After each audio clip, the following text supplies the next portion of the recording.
Welcome everyone to the Progressive Podcast, the podcast that will help you progress your health and fitness goals, enabling you to enjoy life more by having a healthier and more active lifestyle. I'm your host, Luke Lamont, and I'm sat with my co-host, Aaron Williams, and on today's episode, we're going to talk about 6 training principles you must adopt in 2019.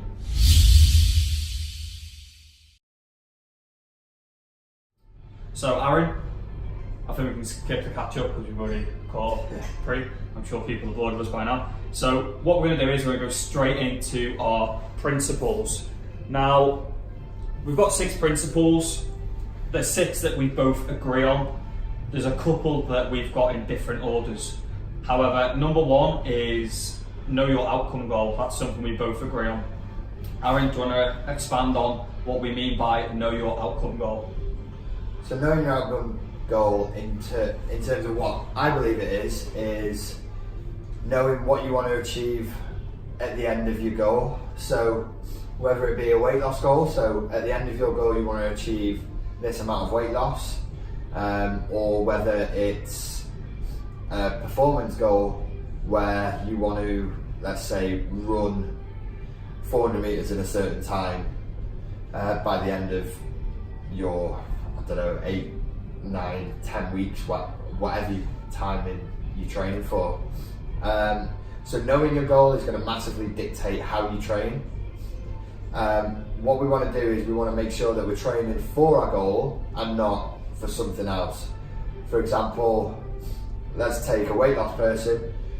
We don't want to be using exercises that are only going to be burning a few calories each time we do it. So using the smaller muscles in our body, like there's no point if you're training for a weight loss goal to be getting stronger forearms. And then equally, if you're training for a performance goal and it's something like running, maybe bench press, for example, isn't going to be your best bet, depending how much time you've got in the gym.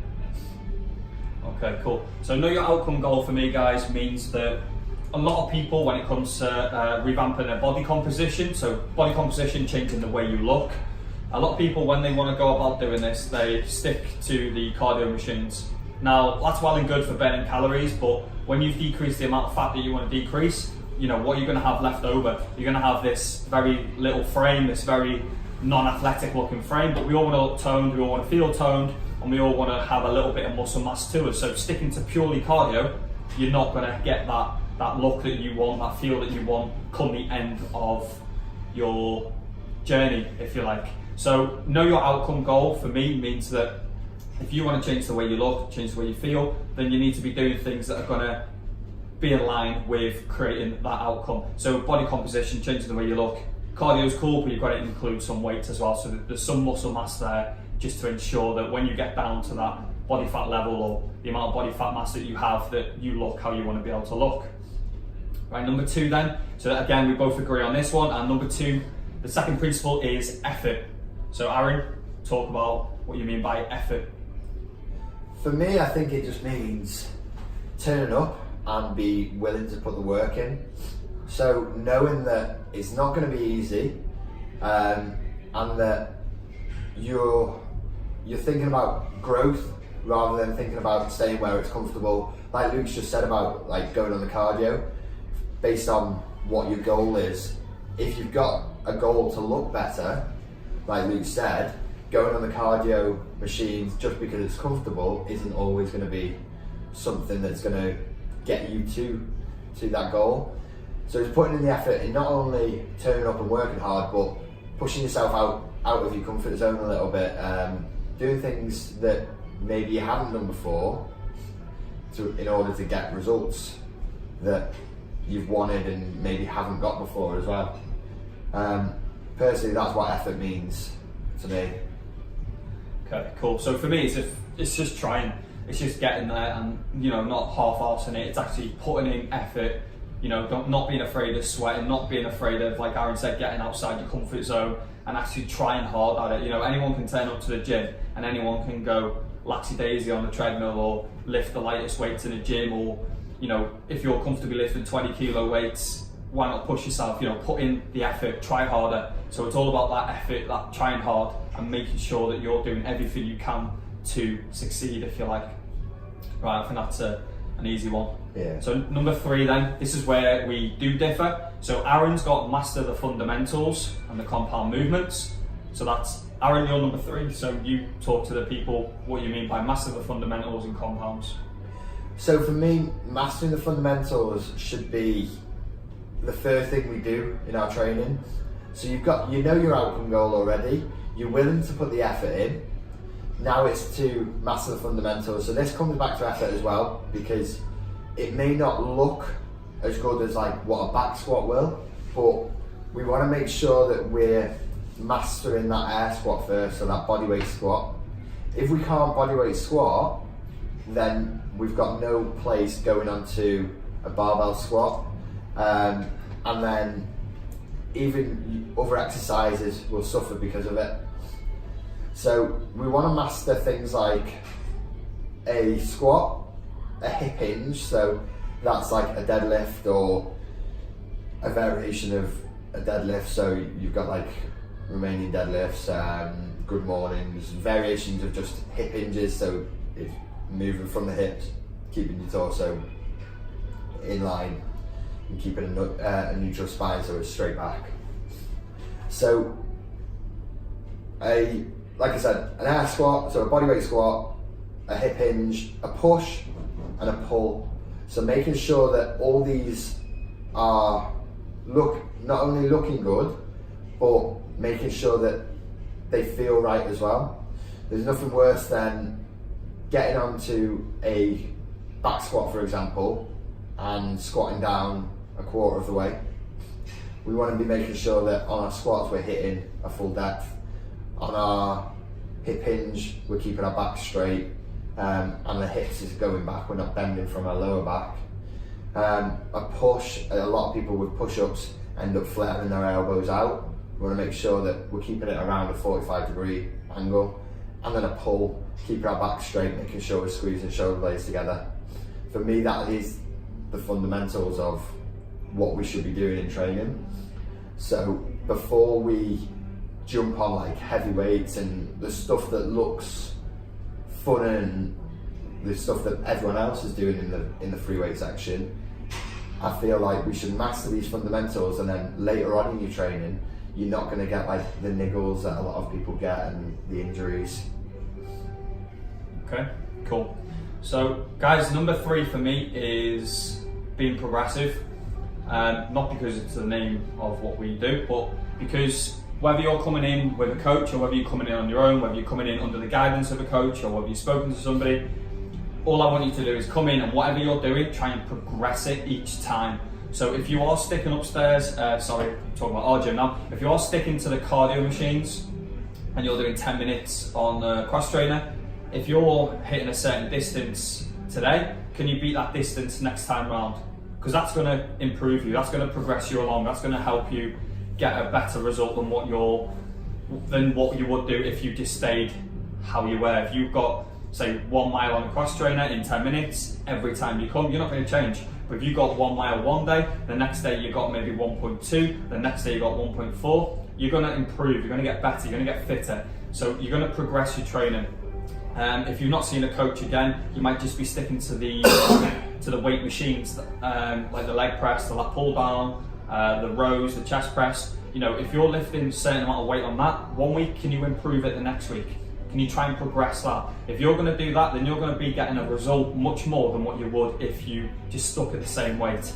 You don't always have to improve the weight either, you can improve the reps. So I give clients rep ranges to work in rather than a set rep, okay? So for example, I will give them between 10 and 12 reps. So once they've hit their 12 reps for the required sets, let's say 3, then they go down to 10 reps and then they increase the weight. And then they'll work their way up to the 12 reps and then repeat the process. So what I'm saying is, as long as you're progressing along what you're doing, for me, that's a key fundamental because you're going to be getting better. You're going to be making small improvements and you're going to be moving towards that end outcome. Now, my number 4 is master the fundamentals. So when you do see a coach, you probably will need to see a coach if you've never squatted, if you've never bench pressed, if you've never deadlifted, if you've never done any sort of rows, you know, the key movements that Aaron just said then, the push pull for the upper body, and then the hinge, and then the squat for the lower body. These are key movements that do need to be introduced, and for me it's number 4, because if you've got the first 3 pillars in place and then you go and see somebody, you're going to be there with the work ethic and able to push through quicker, providing that the technique is right. So for me, number 4 is mastering the fundamentals, the compound movements. I would ideally say see a coach about that, because there's so many variables and so many things that people get wrong that I think it's crucial that you get them right first time round, because you don't want to learn something wrong, because it takes a lot longer to relearn it, to forget it and then to learn it right, if you like. A good tip if you haven't got access to a coach though would be to record yourself and compare it to a good looking squat, like tutorial video or something. So record yourself and compare it to what a squat looks like a deep squat looks like. That's only if you haven't got access to a coach. I mean, you can get access to a coach loads of different ways these days, like not only just by seeing someone, but also online you can get access to a coach that will be able to have a look at and analyse your movement patterns and tell you what you're not doing and what you need to think of. So there's always a way, like Luke said, just find out a coach, someone willing to help out and do a movement assessment. So yeah. Yeah, just to step in there, you know, when Aaron said find a good looking squat on like YouTube or something, a coach is going to be so much better, because we all squat differently, we all move differently. You know, me and Aaron squat very differently because cue the cough, because of our lever length, because of our mobility. So when I squat, I look a lot more stiffer, I look like I'm struggling more, whereas Aaron does it a lot more elegantly. So you might be more like me, or you might be more like Aaron, and then you might be comparing yourself to somebody completely different. Yeah. So it's only a ballpark if you do compare yourself to a YouTube movement, but the best thing to be would to look for a coach and get somebody to assess you. Yeah. So Aaron, where are we up to? Number 4 for you, isn't it? It's progressive training, yeah. Yeah. So just the opposite way round, and it's not like we disagree with what each other's saying. In terms of what we disagree on is just the order in which we put on, which is fine. We're saying the exact same things in terms of progressing your training. Really, it is about progressing that weight slowly, and if you are hitting certain rep ranges, then progress. So either if you're looking at increasing your strength, come back down through the rep ranges, but increase that weight up. If you're looking at maybe getting a little bit fitter and using the barbell to get almost like a cardio effect in, then slowly up the reps as you go through with a certain weight. And then once you hit, let's say 15 for example, then you can come back down through the weights and then build up again. Progressing your training is just, for me as well, is including more advanced movements in. So I've said about mastering like the air squat, the hip hinge. That's when, once you've mastered those, we can then move on and progress onto a back squat, for example. So once we've mastered our air squat and we can squat well, then we've almost earned the right to get under the bar. So get the bar onto our back and then squat with that. For me, there's no point in, and I know it's exactly the same for Luke, even though they're different ways round. Luke wouldn't put someone on a back squat, for example, if they couldn't squat first.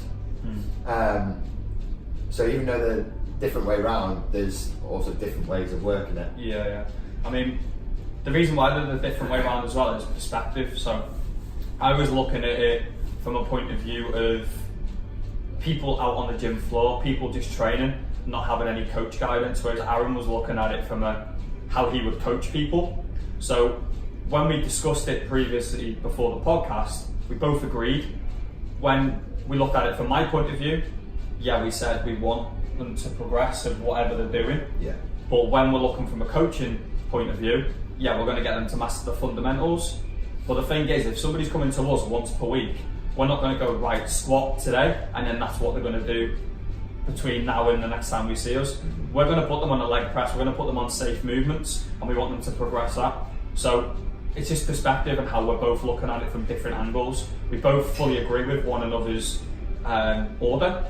It's just from what perspective we're looking at it from, I guess, isn't it? Yeah. But the key thing is, it always comes down to technique. It always comes down to not doing anything silly, training safely, training properly, and staying injury free, doing it right, putting in the effort and trying hard. That's the most important thing, though. The injury free part is because you get injured and you've got 2-3 weeks out, for example. That's 2-3 weeks away from your goal, especially if it's a time-based one, and 2-3 weeks where most people do very little when they're injured. They tend to feel a bit sorry for themselves. They won't be in the gym, definitely not for, it may be a knee injury, for example, but it's not stopping them from doing an upper body workout, but it will still stop them from Doing it. Coming to the gym, because there's the excuse there then that I'm injured, I can't do anything. Yeah, 100%. And they'll comfort eat as well. Yeah. Obviously, comfort eating comes with, when you're feeling sorry for yourself, you've got a poorly toe, so you can't train upper body. Right, point number 5 then, periodization. So for the next 2 points now, guys, we've both got them in the same order. So point number 5 is periodization. It might be a new word for you, it's a big word, but it's an important word that you'll need to know if you're in the gym. So Aaron, explain periodization for us. So periodized program has a clear goal of where you want to get to and what you're going to do to get there. So when I'm periodizing programs, I'll look at what we want to work on one. So what are we working throughout that cycle of training? This is more from a performance point of view as well. But if we're looking at our overall goal being to increase performance and increase fitness in football, let's say, maybe our first part of our periodization will be to increase strength.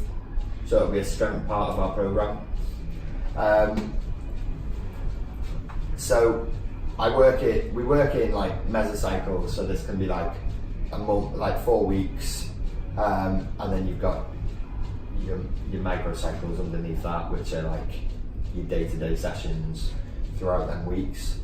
But yeah, we'll say mesocycle 1 is strength. Mesocycle 2, we're going to start working on a little bit more cardiovascular endurance stuff. And then mesocycle 3, let's say we're in the season at this point, we're then going to be working on like injury prevention and things like that to make sure that during the season we're not getting injured. And it comes back to the point about not being injured again, keeping fit. That way we stay fit, and our periodized plan has took us to the goal of staying fit and getting fit in the first place. Yeah, cool. I mean, there's so many different ways of periodization. There's different ways of going about it. You can do daily periodization, where if you're training 3 times per week, you might do something different over the 3 days. There's periodization where you work it in blocks, like Aaron just said, blocks of 4 over a 12-week period. So you might have 3 different blocks within the 12 weeks. So how you might do that from a body composition point of view, changing the way you look, is that the first mesocycle, so block 1, the first 4 weeks, you might get some fundamental strength in there if you're a newbie. So you might work in the 8 to 10 sort of rep range. not typical strength rep ranges because that's a lot lower, but we're not going to put somebody new on lower reps because it's a lot more dangerous. They haven't got the stability, they haven't got the movement right, they haven't got the technique down. So we go with that a little bit higher, just build that foundation strength. And then phase 2 then, mesocycle 2 then might be up in the reps a little bit. So it might be going then from 12 to 15 reps, working in that cycle for 4 weeks. And then you might then come down for the third cycle, mesocycle 3, and then you might then go between 6 and 8 reps and go a little bit heavier. Now you've learned the technique, now you've got some muscular endurance under your belt, now you've got the technique right, etc. You then be able to lift that a little bit heavier and then work on that rep range for 4 weeks. The other way of doing it is working it through the days. So on a Monday, you might have rep ranges between 6 to 8. On a Wednesday, you might then go 10 to 12, and then on a Friday, you might go 12 to 15. So then you're doing different rep ranges throughout the day. This is a whole podcast episode on its own, periodization, but we're just trying to get the basics across to you. I mean, another reason why you periodize training programs is because you want to take out what's stale and you want to put in some new things, whether that's new because you want to learn new movements or whether it's new because your body's getting used to the current movements that you're doing. Or it could be that you just fancy something new, which is absolutely fine. We all get bored of our training, we want to do new movements, you might want to try a new approach. So that's when you'd cycle in different exercises. And the reason why you stick to a block of training is because you want to progress that program. You want to try and exhaust every progression out of that program as much as you can, and then once you stop or your progression slows down, then you switch up the exercises, give your body a new stimulus, and then you go again, and then you'd reap the rewards from that new stimulus, and then you'd repeat the cycle.